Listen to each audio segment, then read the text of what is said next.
I never expected it to end this way. How could I? A simple afternoon was about to spiral into something I would never be able to forget. I had been working late at the office, as usual, extra hours to support Vanessa, to support us. I always told myself it was for the good of our marriage.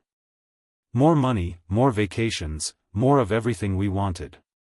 But that afternoon, I walked into my house with a sick feeling in my gut, something I couldn't explain.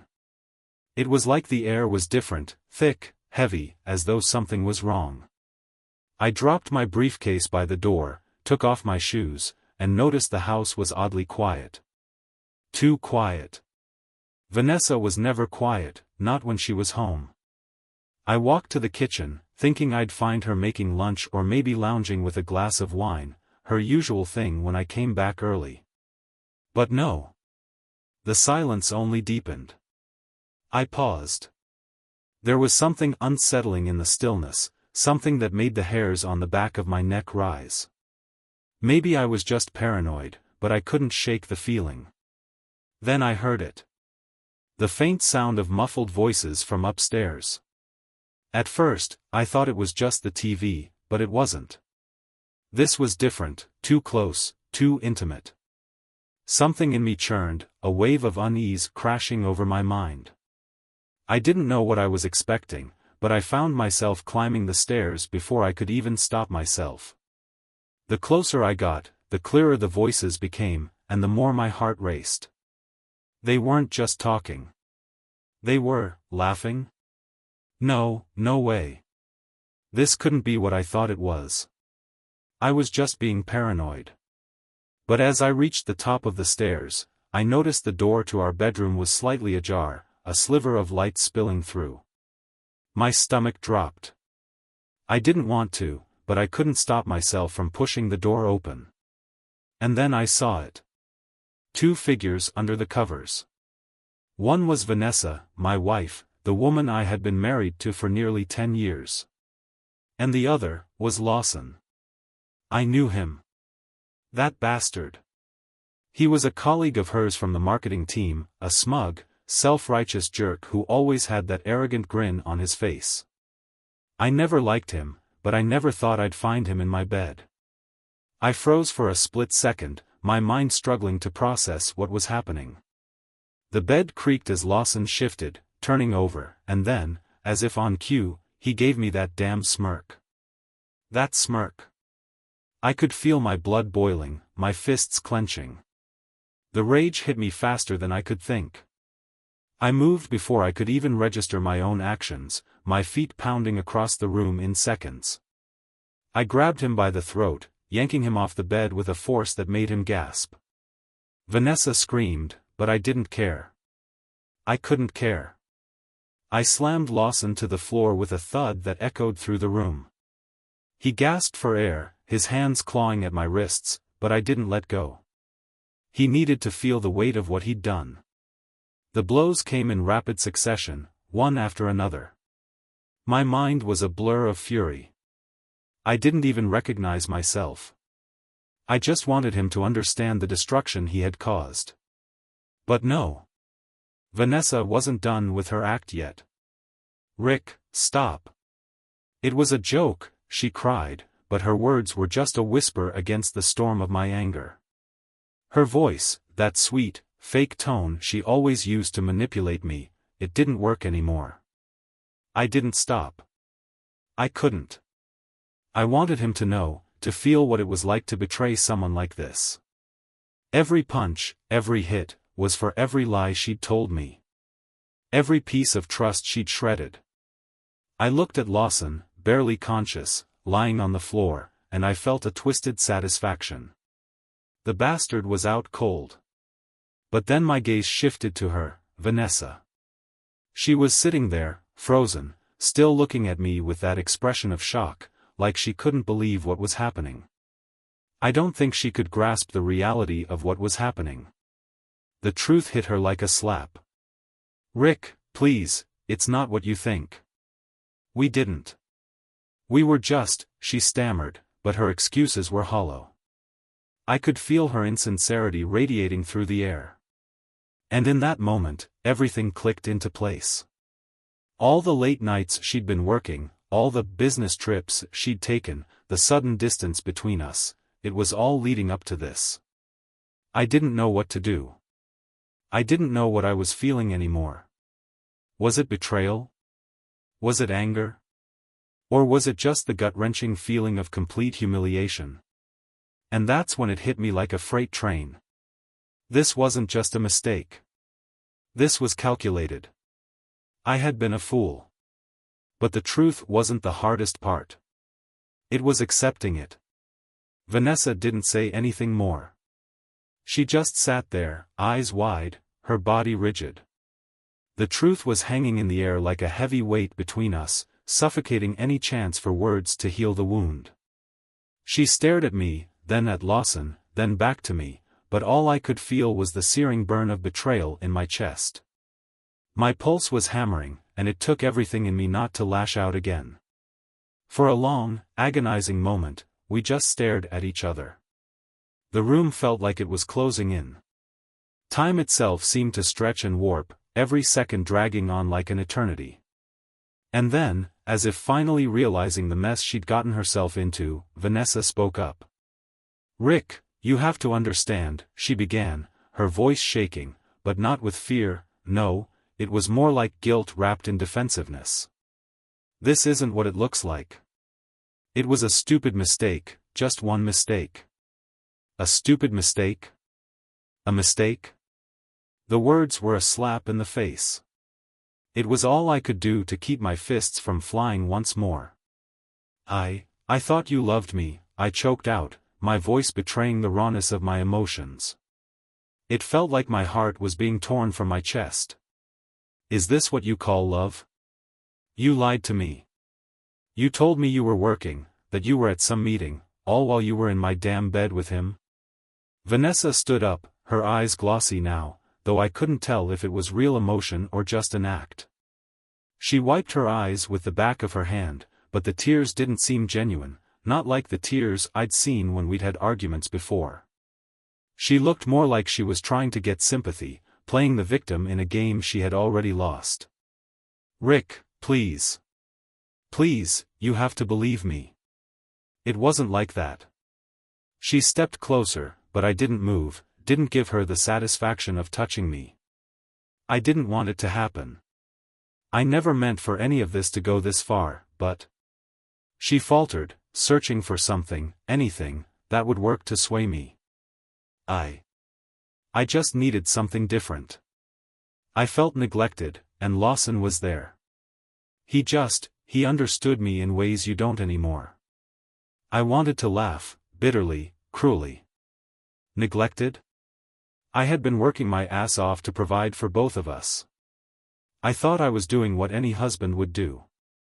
I was out there working overtime so she didn't have to, giving her the space she needed, supporting her every dream, every desire. But it wasn't enough. It was never enough for her. "You needed something different? So you thought you'd just throw away everything we had?" I said, my voice rising. "You don't even care about what you've destroyed, do you?" I had to pause, the words sticking in my throat. I didn't even know what to say anymore. But then she did it. She went for the final blow, the one thing that I never expected to hear. "You've changed too, Rick," she said, her voice dripping with condescension. "You're not the man I married anymore. You're so obsessed with working, with earning money, with everything else, but you never even see me. And when I tried to tell you about it, you brushed me off. It's not just my fault."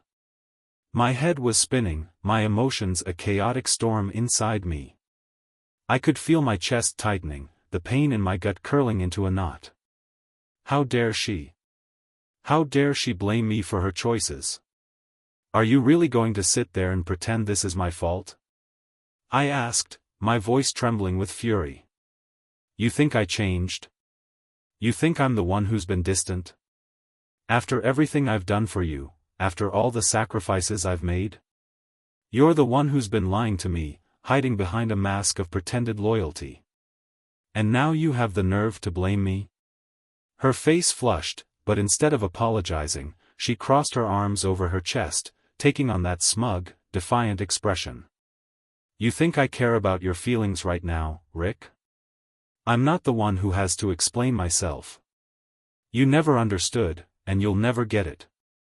I wanted to scream, to shake her until she understood the magnitude of what she'd done. But instead, I just stood there, empty, defeated by the very person I'd given everything to.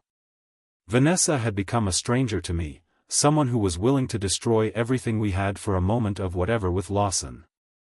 And then, like a slap to my face, she added the final insult. If you want to leave, then leave. I don't care. It was like the ground dropped out beneath me. My world, my marriage, my entire reality had just shattered in a single moment. I had to leave the room. I had to get away.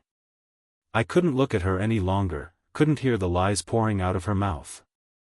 The bitterness in my mouth was overwhelming.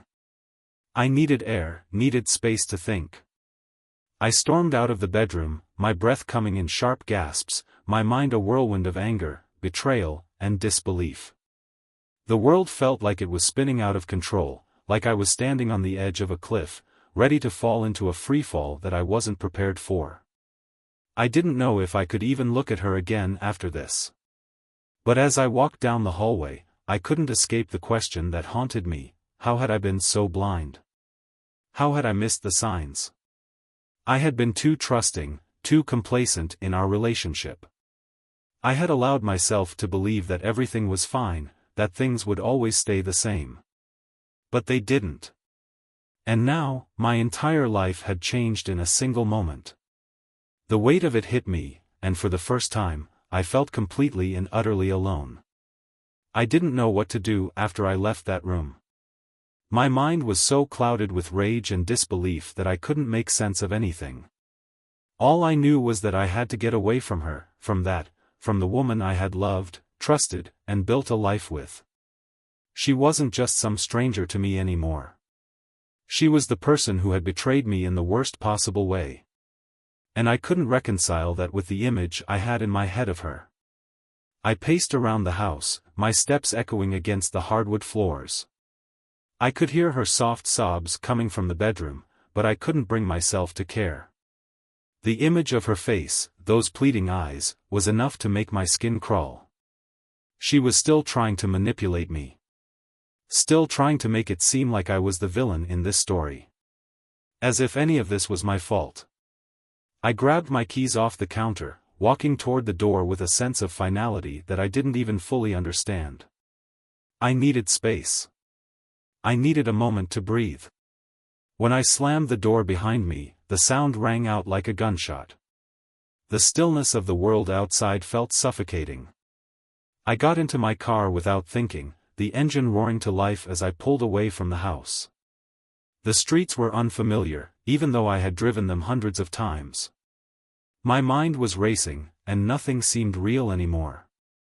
The things Vanessa had said, her twisted justifications and lies, kept playing on a loop in my head. It wasn't my fault. I hadn't pushed her to this. She had made this choice, and she had to live with it. I kept driving, not caring about where I was going. The city, the world, it all felt like a blur, a haze. I just needed to get away. From everything. Eventually, I pulled into a parking lot, the kind that was nearly empty at this hour. I sat there in silence, gripping the steering wheel with white knuckles. I thought about calling a friend or maybe even my brother, but I didn't know what to say. What could I say? Hey, guess what? My wife is sleeping with my coworker, and I just walked in on them. No. That didn't seem like a conversation I was ready to have. Not yet, at least. Not until I could make sense of it all. I sat there for what felt like hours, my mind racing with 1,000 questions.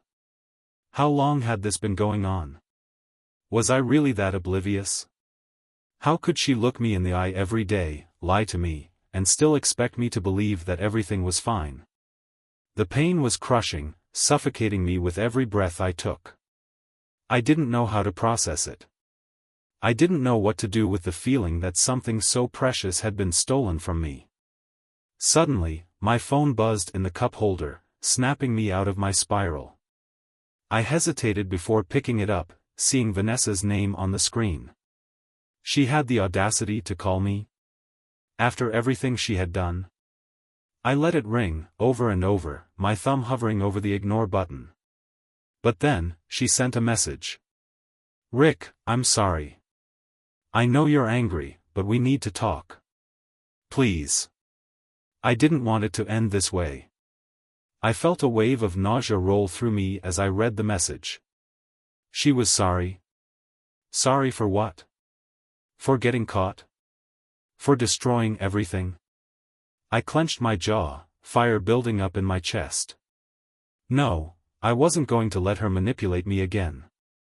I wasn't going to fall for her apologies, her excuses. I turned off my phone, and for the first time that day, I let myself be consumed by the silence. When I got back home, the house was still eerily quiet. I stood at the door for a moment, my hand on the handle, hesitating. What was I supposed to say to her? Was I supposed to forgive her? Pretend like everything was okay?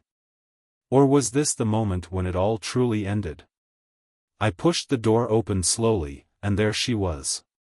Vanessa was sitting on the couch, her eyes red from crying, but her expression.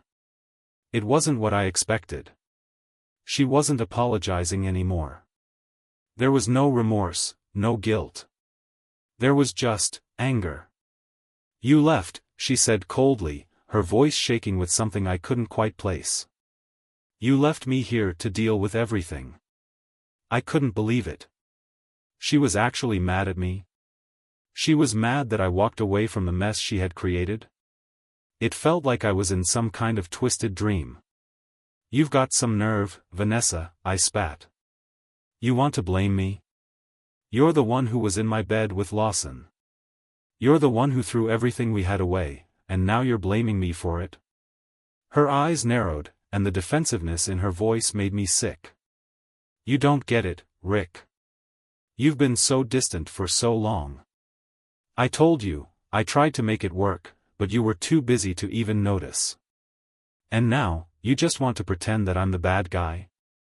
I couldn't take it anymore. This wasn't a conversation.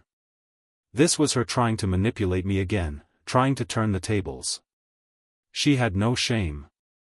"You don't get to play the victim here," I said, my voice low and steady. "You've destroyed everything, Vanessa. And there's no excuse for it." I turned to walk out of the room again, but she wasn't done. Of course, she wasn't done. She wasn't going to let me go without one final manipulation. "You know what, Rick? Maybe you're right.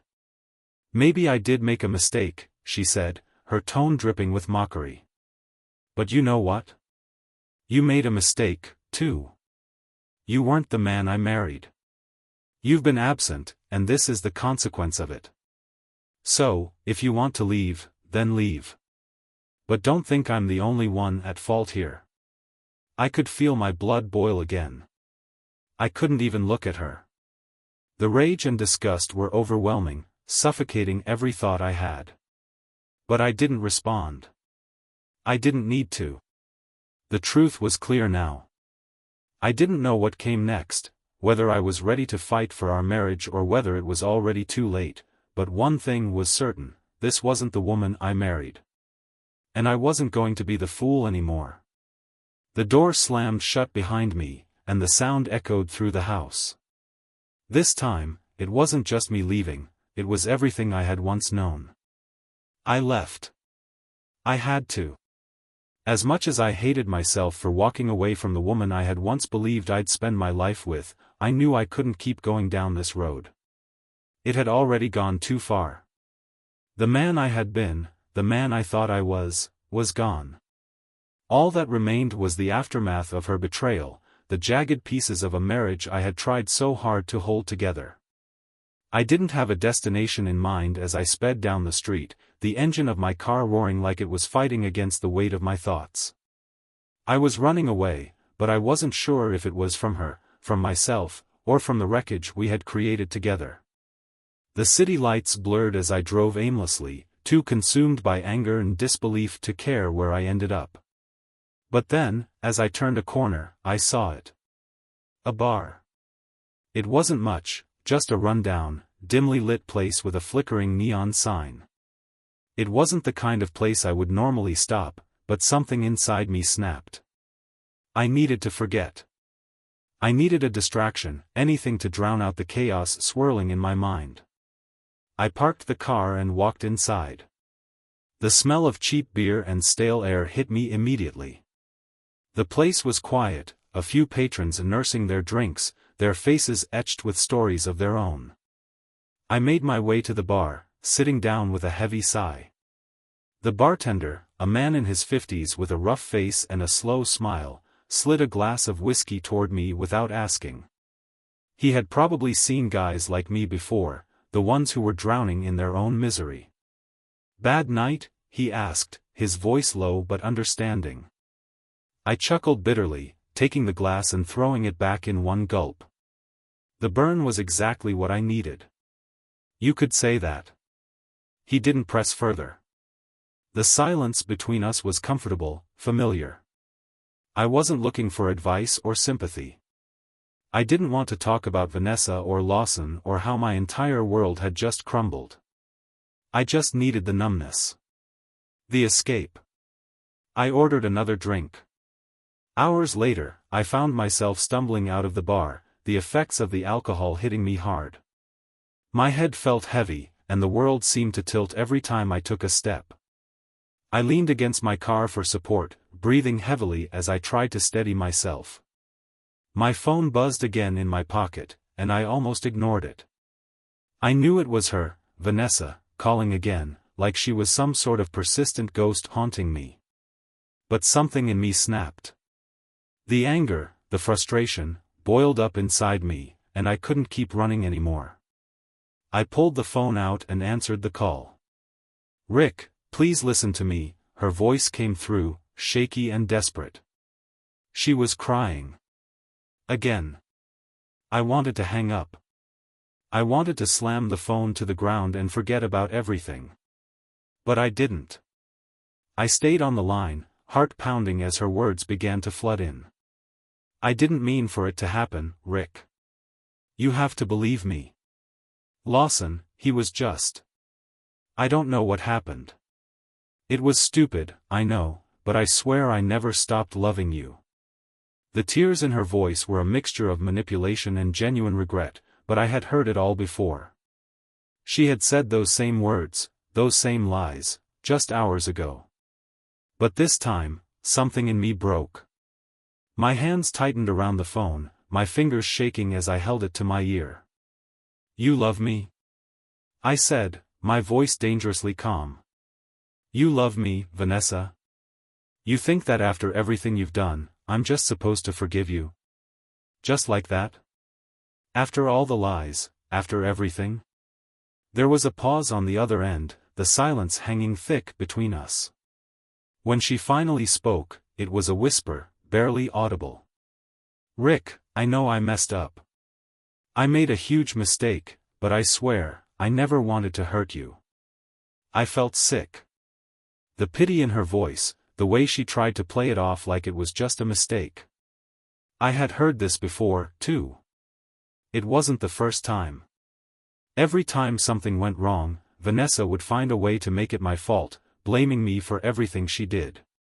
She was always the victim. I couldn't take it anymore. "You've been playing me for a fool, Vanessa," I said, my voice finally breaking through the numbness. "You're not sorry. You're not sorry for what you did, for what you've been doing. You're sorry you got caught. And that's the truth. You don't get to call me crying, trying to fix what you've broken with empty words. I'm done. Do you hear me? I'm done." The line went quiet, and for a moment, I thought she was going to respond, beg for forgiveness again, but then the sound of her breathing came through the phone. It was almost as if she was processing what I said. "Rick," she whispered, her voice almost cold now, like she had already made her peace with losing me. You were never the man I needed. You were too caught up in your work, too distant. Maybe it's better this way. I didn't know what to say. She had just confirmed it, hadn't she? She had just admitted that this whole thing, this whole wreck of a marriage, wasn't even about me. It was about her need for something else. She wasn't sorry. She was just angry that I had stopped playing along with her twisted game. The silence stretched between us, and I could feel the finality of it. It wasn't anger anymore, it was emptiness. I had been through every emotion possible, and now, there was nothing left. You know what, Vanessa? I said, a bitter smile tugging at my lips. Maybe it is better this way. Because I don't need you. I never needed someone who would lie to me, who would betray me like this. I'm done. And with that, I hung up. I stood there for a moment, staring at my phone, trying to process what had just happened. There was no more fight left in me. I had been broken, shattered, and yet, I realized something, I wasn't lost. Not yet. For the first time in what felt like years, I wasn't living in her shadow. I wasn't the man she had turned me into. I took a deep breath and let it out slowly, a sense of strange relief washing over me. It wasn't over, but it was the beginning of something else. Something better. And for the first time in a long time, I finally felt free. The next few days were a blur. I didn't have the energy to go to work. I barely even slept. Each time I closed my eyes, I saw Vanessa's face. Those tears, the way she had tried to manipulate me into feeling sorry for her. It was like I was haunted by her presence, even though she was no longer physically in my life.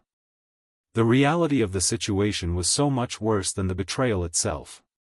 The worst part wasn't just the affair, it was the realization that I hadn't really known her at all. I sat in my apartment, the space echoing with silence. I couldn't shake the feeling that I had failed somehow. Had I been blind? How had I missed all the signs?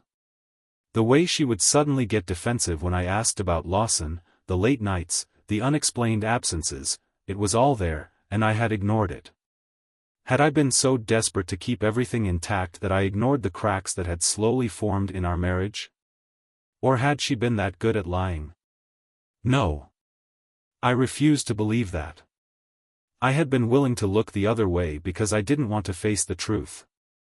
But now, there was nothing left to face except the wreckage. I was still wrestling with all these thoughts when my phone buzzed again. I almost didn't pick it up, but I saw the number, and my heart sank. It was my brother, Mark. He'd been calling me for days, probably worried out of his mind after what happened with Vanessa. I had to pick up. Rick? You good, man? His voice was calm, but I could tell he was worried. I sighed, leaning back on the couch, running a hand through my hair. Yeah. No. Not really. Mark didn't need me to explain. We had always been close. He knew when I was pretending, and he could tell when I was actually broken. You need to talk, he asked, his voice softer now. I don't know, Mark. I don't even know what to say anymore, I muttered, frustration creeping into my voice. I don't know what happened, man. 1 minute, everything was fine. The next, I catch her, with him. In our bed. And now it's just. Hey, slow down, he interrupted. You don't have to explain it all right now. I get it. I know you've been through hell, but you're gonna make it through. You just need time. I was quiet for a moment. He was right. I didn't need to explain it all, not now. I just needed space. Space to think, to process, and, most importantly, space to feel. But that didn't mean I wasn't angry. That didn't mean I wasn't disgusted by what had happened. It didn't mean I was ready to forgive her, or Lawson. The hate inside me was raw, consuming. Vanessa's betrayal was the kind of thing that cut so deep, I didn't know if I'd ever truly heal from it. And I hated that. I hated how she had made me doubt everything about myself, about my ability to trust. But then, something unexpected happened. The next evening, I found myself walking into a familiar place. The dimly lit bar. The same one I had ended up in after my confrontation with Vanessa. I didn't know why I came here. It was as if something inside me needed the noise, needed the chaos of this place to drown out my thoughts. I wanted to feel like I was someone else, anyone else, but myself. The pain of betrayal was like a constant ache in my chest, and I was desperate to silence it, even if just for a few hours. I sat at the bar, the same bartender from before offering me a knowing smile. I nodded without saying a word. His understanding was all I needed. "Long day?" he asked as he slid a drink across to me. "Yeah," I muttered, lifting the glass to my lips. I didn't know if it was the alcohol or just the feeling of being alone in this dark corner, but the pain seemed a little quieter here. For a little while, anyway. I hadn't planned on talking to anyone, but the seat next to me creaked, and a voice cut through the low hum of conversation. "Rough night?" The voice was soft, but there was a certain confidence to it, something in the way she spoke that caught my attention. I turned to find a woman sitting beside me. She was attractive, but there was a sharpness to her gaze. She wasn't the type of woman you'd expect to see in a place like this. She wasn't fragile or demure. There was something about her that seemed unapproachable. But I couldn't put my finger on why. "Something like that," I said, glancing over at her. She raised an eyebrow, almost as if she were sizing me up. "I can tell. Been through the ringer, huh?" I shrugged, my thoughts drifting back to Vanessa and Lawson. I didn't want to talk about it, but there was something about this woman that made me want to. Maybe it was the way she didn't push, the way she simply waited for me to open up. "You ever been betrayed?" I asked before I could stop myself. It sounded reckless, but it was as if something inside me needed to voice that question to someone. She smiled, but it wasn't a smile of sympathy, it was something more knowing. "All the time." I took a long drink of my whiskey, not sure if I was more intrigued by her honesty or her confidence. She wasn't like the women I was used to, subtle and warm, but there was something raw about her that made me feel like I could let go of some of the weight I was carrying. "I don't know what to do anymore," I said. Everything I thought I knew about love, about trust, just crumbled. And I don't even know who I am anymore. She leaned in, her eyes narrowing as if considering my words carefully. "The trick is to stop looking for answers in other people. They'll disappoint you. The only person you can trust to get you through it is yourself." I thought about what she said. It stung because it was true. I had put so much of myself into Vanessa, into us, that I had forgotten to keep a piece of me for myself. "Maybe you're right," I said, letting out a breath I didn't realize I'd been holding. "But I don't know where to start." "You start with letting go," she said simply. "Let go of the anger. Let go of the need for answers. And move on. You'll be surprised how much lighter you feel." It sounded simple, but I knew it wasn't. Still, something in her words struck me. Maybe the hardest part was truly accepting what happened and walking away. As I looked at her, for the first time in a while, I felt a glimmer of possibility. Maybe I wasn't entirely broken after all. Maybe this wasn't the end of everything, I could still rebuild. And I would, in time. I didn't know where the road would take me, but I was done running from myself. The next few weeks passed in a haze. It was as if I was living in slow motion, the world moving around me while I stood frozen in time. I couldn't tell you exactly when it happened, but at some point, the anger inside me started to fade. It didn't disappear completely, but it was no longer all-consuming. Instead, I found myself focusing on the things I could control, the parts of my life that weren't tangled up in Vanessa and Lawson. I started going to the gym again, something I hadn't done in months. The sweat, the pounding of my heart, the strain in my muscles, these were things I could focus on, things I could do to rebuild the body I had neglected while I was in that toxic marriage. It was easy to forget about everything else while I was there, lifting weights or running on the treadmill, pushing myself until I couldn't feel anything but the burn. It was cathartic. And for the first time, I didn't feel guilty about taking care of myself. Then came the phone call. It was the last thing I expected. I had just finished a run on the treadmill and was wiping the sweat from my forehead when my phone buzzed in my pocket. I saw her name on the screen, Vanessa. My heart skipped a beat, but I didn't pick up. I wasn't ready to talk to her. Not yet. I turned off my phone, trying to ignore the way my stomach churned. I had spent so much time trying to move on, to leave the past behind, that the idea of letting her back into my life was unsettling. What could she possibly want now? Was she going to beg for forgiveness again? Or was she just trying to manipulate me into some kind of conversation where she could twist the narrative? But it didn't stop her from calling again. And again. By the fourth call, I was beginning to wonder if maybe I owed her some kind of explanation. I had been cold. I had been angry.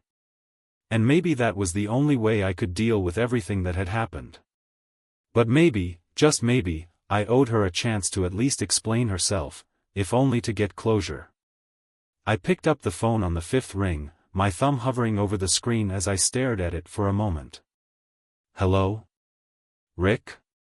Her voice was shaky, like she was trying to keep herself together, but I could hear the tears just beneath the surface. I closed my eyes for a moment, unsure of what to say. This was it.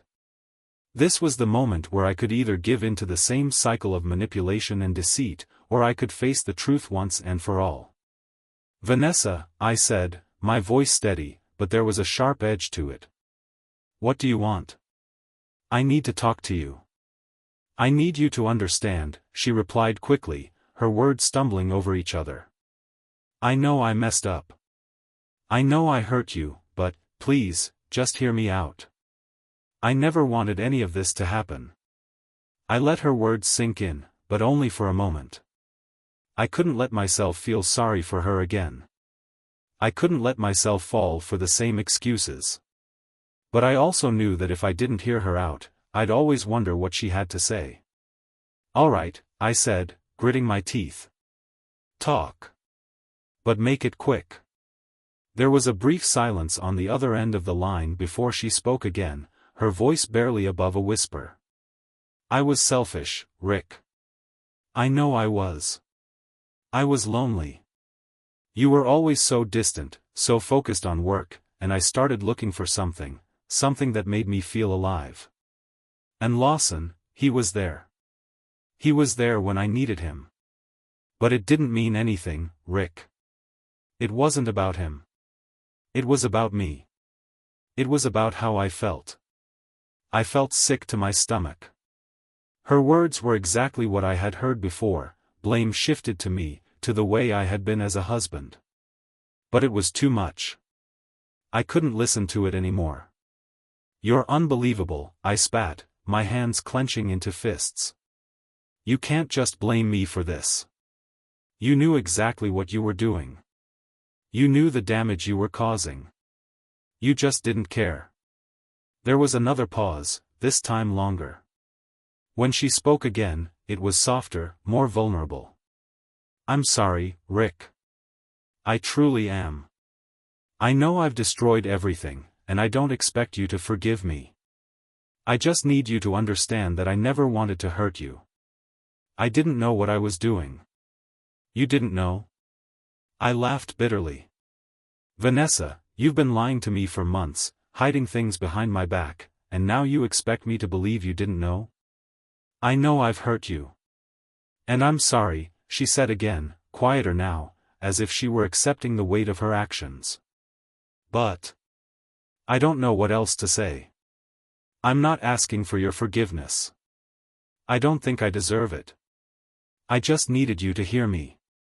I let her words hang in the air for a moment. Part of me wanted to tell her to never call me again, to block her number and be done with it. But another part of me felt the sting of the years we had spent together. The years I had loved her, truly loved her, before everything fell apart. But I knew this conversation wasn't going to fix anything. It wasn't going to change what had happened. "Vanessa, this doesn't fix anything," I said, my voice growing tired. "You can apologize all you want, but the truth is, you broke me. You destroyed everything we had, and I can't just forget that. I don't know if I ever will."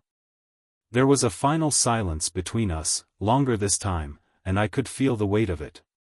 I could hear her trying to hold herself together, trying not to fall apart. "Goodbye, Rick," she said, her voice shaking. "I hope you find happiness again. I truly do." And with that, the call ended. I stared at my phone for a long time, trying to figure out what I was feeling. I wasn't sure if I was angry, sad, or relieved. But I was certain of one thing: I had finally let go. And that was the most unexpected part of all. I had let go, and in doing so, I had taken back control of my life. For the first time in months, I didn't feel like a prisoner to the past. I felt free. It had been 2 weeks since my last conversation with Vanessa, and things weren't as easy as I had hoped they would be. I had expected some sort of sudden clarity, as though one conversation would magically solve everything. But that's not how life works, especially not after betrayal. Every day, the weight of it seemed to grow heavier, but I was learning how to carry it. I was still angry, of course, but now it was more like a dull ache, something that sat in the background rather than screaming in my face. It was a reminder of the pain, but it wasn't in charge of me anymore. I'd taken the first step, cutting Vanessa out of my life. And even though the past still lingered, I was beginning to feel something different. Something alive again. One morning, I woke up early, well before the sun had even thought about rising. I had a habit of doing this now, getting up before anyone else in the house or the world, and sitting with my thoughts. The apartment was quiet, save for the distant hum of traffic outside. I poured myself a cup of coffee, letting the steam curl up to my face, and stared out the window, trying to find some peace in the chaos of my own mind. That was when I felt it, the absence. Vanessa's presence was no longer a constant shadow in my thoughts, but something more tangible was still missing. Something I hadn't even realized until now. I hadn't been living. Not truly. I had been surviving. I had been stuck in a loop of self-pity, of mourning what I thought I had lost, but there was more out there, more to discover. I put the cup of coffee down, taking a deep breath. I couldn't wait for the world to fix me. I couldn't sit around hoping that time would heal the wounds. I had to do it myself. It was time for a change. It was time to live again. I got dressed and headed to the gym. My routine had become more than just an escape, it was becoming a source of strength. Every run, every lift, felt like a small victory. Slowly, the fog that had surrounded me for so long began to clear. But there was more work to be done. The day I met her, I didn't expect it.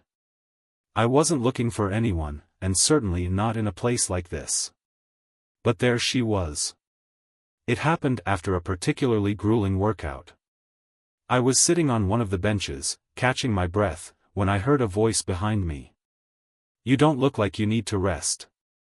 You look like you've got more in you." I turned around, half expecting to see some gym bro trying to be funny, but it wasn't. It was a woman, standing there with a smirk on her lips, hands on her hips. She was dressed in tight workout gear, the kind that clung to every curve of her body. And when she smiled, I swear the whole room lit up. "I don't know about that," I said, wiping sweat from my brow, but there was something about the way she looked at me, challenging, but not in a way that felt intimidating. It was more like she was inviting me to join her in something I wasn't sure of yet, but it intrigued me. She didn't wait for me to respond. "I'm Kate," she said. "You've got to be Rick, right?" I've seen you around here for a while. I was surprised. Most people didn't pay attention to each other in the gym, not like that. We were all just focused on ourselves. Yeah, that's me. She raised an eyebrow, her gaze flickering over me with an appraising glance. I can tell you've been pushing yourself lately. But you need to switch it up. You can't keep doing the same thing over and over. You'll burn out. I nodded slowly. Thanks for the advice. She laughed softly, not in a mocking way, but in a way that made me feel like I was missing something. I'm not here to tell you what to do. I'm here because, well, I think we could train together. You look like you could use a challenge, and I could definitely use a partner who doesn't give up so easily. Her words caught me off guard. I hadn't expected anyone to want to partner up with me, least of all someone like her, someone so confident, so sure of herself. But there was something about her that felt different. She wasn't like the women I had known before. She wasn't pretending to be something she wasn't. She was unapologetically herself. And that was refreshing.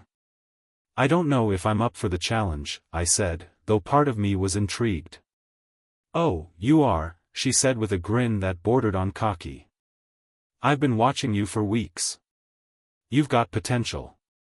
But it's going to take more than just showing up. You've got to want it. And I don't think you've really wanted anything in a long time. I frowned, her words hitting a little too close to home. But then something shifted. Something inside me clicked. Maybe she was right. I had been coasting for far too long, stuck in my own head. Maybe I needed someone like her, someone who wouldn't let me make excuses for myself. All right, let's do it, I said, standing up and offering my hand. But you better keep up. Kate's eyes sparkled as she shook my hand. I'll keep up, Rick. Don't worry. The next few months were an unexpected whirlwind. Training with Kate wasn't just about lifting weights or running faster, it was about something deeper. She pushed me to face my fears, to look at myself in the mirror and ask what I truly wanted out of life. She wasn't there to coddle me, and I didn't want her to be. She was there to make me confront the parts of myself that I had avoided for too long. As our workouts continued, I started to feel something shift inside me. It wasn't love, not yet, anyway, but there was a bond forming. I had forgotten what it was like to share something real with another person, to connect in a way that wasn't based on pretense or expectation. It felt like we were both building something from scratch, something strong and solid. And for the first time in months, I felt like I was breathing again. I didn't know where this would go, or what would happen next. But I was no longer afraid. I had let go of the past, and I was starting to embrace the unknown, with all its potential. Whatever came next, I was ready for it. As I sat there, catching my breath after one of the hardest workouts of my life, I looked at Kate, and for the first time, I wasn't worried about the past or the future. I was right where I needed to be, in the moment. And for once, that felt enough. It had been months since I had stepped into that gym for the first time, months since I had decided to finally take control of my own life. The emotional scars from Vanessa's betrayal were still there, but they weren't ruling my every thought anymore. Slowly, but surely, I was rebuilding myself, physically, mentally, and emotionally. Kate had become a steady presence in my life, a partner in more ways than just working out. Our bond grew stronger with every challenge, every session, every laugh. She wasn't perfect, and neither was I, but together, we were something different. Something genuine. Something that was built on trust, respect, and shared experience. It wasn't the whirlwind romance I'd been looking for, but it was real, and that was enough for me. I'd heard from Vanessa a few more times in the months that followed, always with the same apologies and the same tired excuses. She'd tried to reach out, asking to meet, to talk, to explain further, but I had no interest in going back to that life. I had no desire to relive the pain of what we had, especially when I knew it could never be the same again. She had destroyed everything with her lies, her selfishness, and her betrayal. I would never forget that. At first, I had hoped she would be the one to give me the closure I needed, to somehow make everything make sense. But that never happened. And I came to realize that closure wasn't something someone else could give me, it was something I had to give to myself. I had to accept that there were no neat answers, no way to fix what was broken. I had to accept that things were over. And that was okay. In the end, Vanessa's role in my life faded away, slowly disappearing like a shadow in the sunlight. She was part of my past, but she didn't get to dictate my future. That was mine to write. And for the first time in a long time, I didn't feel burdened by her presence. It was liberating. Kate and I eventually took a weekend trip together, just the two of us, away from the noise of the city and the pressures of the world. We hiked in the mountains, ate at small, local diners, and spent hours talking about everything and nothing. And when we found a quiet spot by a lake, sitting together in the cool shade, something clicked again. There was no grand gesture, no big moment. Just the quiet understanding that we had built something real between us. Something that, even if it wasn't perfect, was worth holding on to. As I sat by that lake, watching the sunlight reflect off the water, I realized how far I'd come. I wasn't that broken man who had walked into the gym months ago, haunted by betrayal.